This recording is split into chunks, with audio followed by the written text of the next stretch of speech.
Hey, James G here. On this episode of PreSonus Studio One series, I'm going to talk about the metronome, often known as the click track in the studio. They do call it the metronome on Studio One 6, so incredibly important thing to use.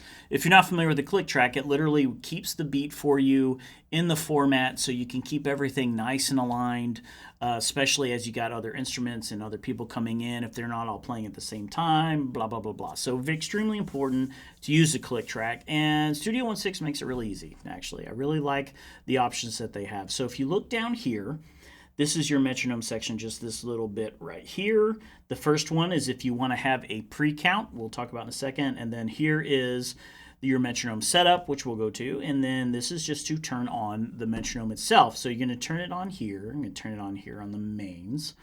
And so let's go to settings. Now I'm going to cover most of everything that's in here.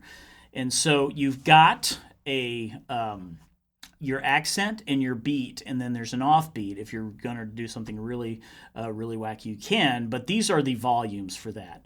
This is the tone that it's doing. And so you don't have to use the same tone for all of them. A lot of times if we're in a situation where we need a really heavy downbeat, I might use a really aggressive tone for that, and then use something for the others. Click is what it always defaults to. It's literally just this little click or pop that's in your ear. And then down here you have a pre-count. If you do want to have the pre-count for a certain amount of bars, you can put it there. You can actually have a click only for the pre-count, and then when it actually starts recording, will turn off. And that is pretty much main things that you are going to use from here. You can store your presets and reuse them. I have a few that I always use that I can just load, and it's the same one. It's really nice. So let's get out of there. So if you hear here, there's your pop sound. Now I can go in here and give you an idea of some of these others. There's a metronome sound, and it's where you can hear it's on the accent. We'll do a cowbell, it makes it real obvious. So it's on every down. It's the accents on every one, right? So 1, 2, 3, and 4.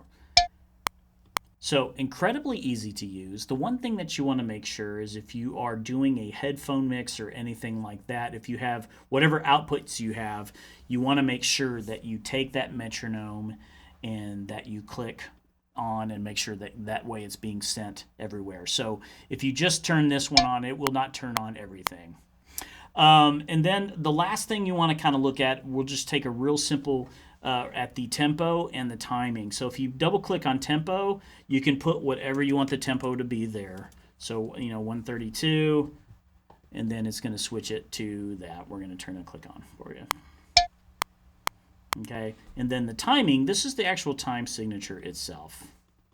And it's the same thing there. You click on the first number, so if I need it to be in 3/4, everything up here will change, and my click will be in 3.